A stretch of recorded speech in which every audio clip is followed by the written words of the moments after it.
اللہ کے نبی کے بارے میں یہ عقیدہ رکھنا، انما انا بشر مثلکم، میں تمہارے جیسا انسان ہوں۔ اذان سے پہلے ہمارے علاقوں میں آواز گونجتی ہے الصلاۃ والسلام علیک یا نورا من نور اللہ، یہ عقیدہ کفر کا عقیدہ ہے۔ الحمد لولیہ والصلاة علی نبیہ، اما بعد فاعوذ باللہ من الشیطان الرجیم، بسم اللہ الرحمن الرحیم۔ انما انا بشر مثلکم، صدقت یا رب العالمین۔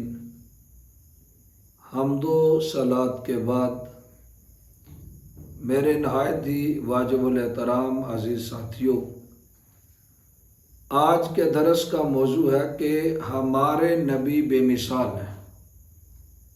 کائنات میں کوئی بھی ہمارے نبی کے برابر نہیں ہے، یہ آلریڈی آپ کا اور میرا ایمان ہے۔ لیکن آج جو میں اس پہ دلیل عرض کرنے لگا ہوں، میرا ایمان کہتا ہے، میرا وجدان کہتا ہے کہ آپ کا دل بھی تڑپ تڑپ کے کہے گا کہ ہمارے نبی جیسا کوئی بھی نہیں ہے۔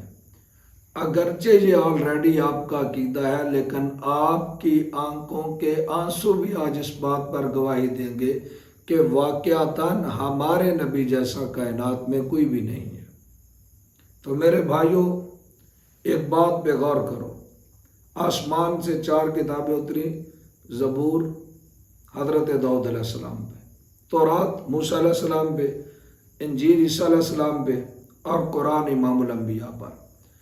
اب جو یہ زبور ہے یہ 5 حصوں پر مشتمل ہے۔ اس کے 5 حصے ہیں، اور حصہ اول 41 مزامیر پر مشتمل ہے، اور دوسرا حصہ ثانی یہ 31 یعنی 31 مزامیر پر مشتمل ہے۔ تیسرا اور چوتھا حصہ ثالث و رابع 17 یعنی 17 مزامیر پر مشتمل ہے، اور اس کا لاسٹ آخری حصہ 5واں حصہ یہ 45 مزامیر پر مشتمل ہے۔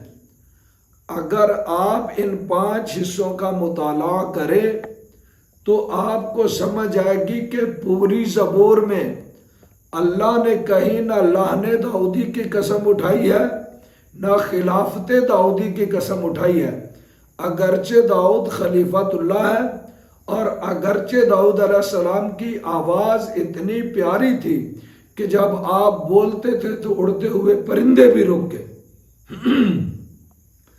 آپ کی گفتگو سنا کرتے تھے، لیکن اللہ نے نہ لعن داؤدی کی قسم اٹھائی اور نہ ہی خلافت داؤدی کی قسم اٹھائی۔ اب دوسری کتاب تورات جو موسیٰ علیہ السلام پہ نازل ہوئی، یہ بھی 5 حصوں پر مشتمل ہے۔ اس کا پہلا حصہ ہے پیدائش، دوسرا خروج، تیسرا احبار، چوتھا گنتی، اور 5واں حصہ ہے استثناء۔ زبور بھی 5 حصوں پر ہے، تورات بھی 5 حصوں پر ہے۔ تو رک کے کہتا ہوں 5 کو کہاں کہاں سے نکالو گے، کہاں کہاں 5 کا انکار کرو گے؟ اب یہ جو میں نے عرض کی ہے 5، پیدائش، خروج، احبار، گنتی، استثناء، یہ جو تورات کے 5 حصے ہیں، آپ ان 5 کا مطالعہ کریں تو آپ کو سمجھ آ جائے گی کہ پوری تورات میں اللہ نے نہ ہیبت موسیٰ کی قسم اٹھائی ہے، نہ سماعت موسیٰ کی قسم اٹھائی ہے۔ اگرچہ وہ اللہ کا کلام ڈائریکٹ سنتے تھے، لیکن اللہ نے سماعت موسیٰ کی قسم نہیں اٹھائی کہیں بھی۔ اور آگے آ جائیے، انجیل آئی حضرت عیسیٰ علیہ السلام پر۔ یہ انجیل اس کے 4 حصے ہیں۔ نمبر 1 متی، نمبر 2 یوحنا، نمبر 3 لوکا، اور نمبر 4 مرکز۔ یہ جو 4 حصے ہیں، ان 4 حصوں کا مطالعہ کریں، انجیل کی ہر قسم پڑھیں، تو اللہ نے نہ کہیں عیسیٰ کے مردہ زندہ کرنے کی قسمیں اٹھائی ہیں، نہ جناب عیسیٰ علیہ السلام کے اندھوں کو شفا دینے کی قسم اٹھائی ہے۔ اب آگے چوتھی اور آخری کتاب دیکھیے میرے نبی کیسے بے مثال ہے. اس کے اگر پارے دیکھیں تو 30 ہے، اگر اس کی آیات دیکھیں تو 6666 ہے، اگر اس کے رکوع دیکھیں تو 540 ہے.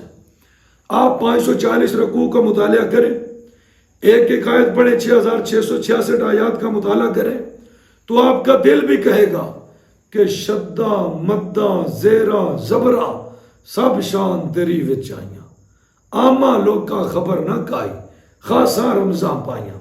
اب میں ایک مثال عرض کرتا ہوں. اللہ نے قرآن میں فرمایا لا اقسم بہذا البلد، مجھے اس شہر کی قسم، اور شہر سے مراد شہر مکہ. تو میرے ذہن میں ایک سوال آیا کہ یا اللہ تو مکے کی قسم اٹھا رہے ہیں، مکے میں وہ صفتیں ہیں، مکے میں خانہ کعبہ ہے، مکے میں مزاب رحمت ہے، مکے میں حجر اسود ہے، مکے میں مقام ابراہیم ہے، مکہ میں حتیم ہے، مکہ میں صفا و مروہ ہے، یہ سب شعائر اللہ ہے. تو یا اللہ کہ ان کی قسمیں اٹھا رہا ہے. آواز انبیاء کے مقام جتنے بھی بلند ہو، میرے شعائر جتنے بھی بلند ہو، میں کسی کی قسم نہیں اٹھاتا. کیا تم جانتے نہیں میں نے نہ آدم کے صفی اللہ ہونے کی قسم اٹھائی، نہ نوح کے نجی اللہ ہونے کی قسم اٹھائی، نہ ابراہیم کے خلیل اللہ ہونے کی قسم اٹھائی، نہ اسماعیل کے صفی اللہ ہونے کی قسم اٹھائی، نہ موسیٰ کے کلیم اللہ ہونے کی قسم اٹھائی، نہ داؤد کے خلیفت اللہ ہونے کی قسم اٹھائی، نہ عیسیٰ کے روح اللہ ہونے کی قسم اٹھائی. میں کبھی بھی کعبے کی قسم نہیں اٹھاتا، میں حجر اسود کی قسم نہیں اٹھاتا، مزاب رحمت کی قسم نہیں اٹھاتا، مقام ابراہیم کی قسم نہیں اٹھاتا، حتیم کی قسم نہیں اٹھاتا. میں کبھی بھی صفا و مروہ کی قسم نہیں اٹھاتا. اگرچہ مکہ میں آب زمزم ہے، پر میں آب زمزم کی بھی قسم نہیں اٹھاتا.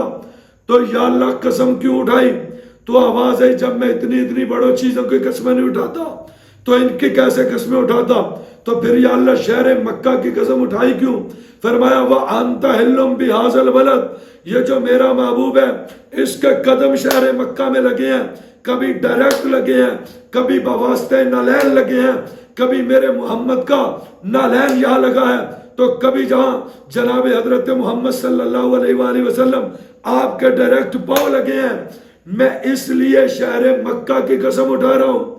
تو اب آپ اتنی بات تو سمجھ گئے. تو رات کا مطالعہ کریں، زبور کا مطالعہ کریں، انجیل کا مطالعہ کریں، تو آپ کو سمجھ آئے گی. داؤد کے خلیفت اللہ ہونے کی قسم نہیں، لہن داؤدی کی قسم نہیں، آدم کے صفی اللہ ہونے کی قسم نہیں، ابراہیم کے خلیل اللہ ہونے کی قسم نہیں ہے. اب دیکھیے نا، عیسیٰ کے کلیم اللہ ہونے کی قسم نہیں، حبد موسیٰ کی قسم نہیں، سماعت موسیٰ کی قسم نہیں، پر میرے نبی کے پاؤں بھی لگے تو اللہ قسمیں اٹھاتا ہے. تو اتنی بات تو سمجھ آ گئی.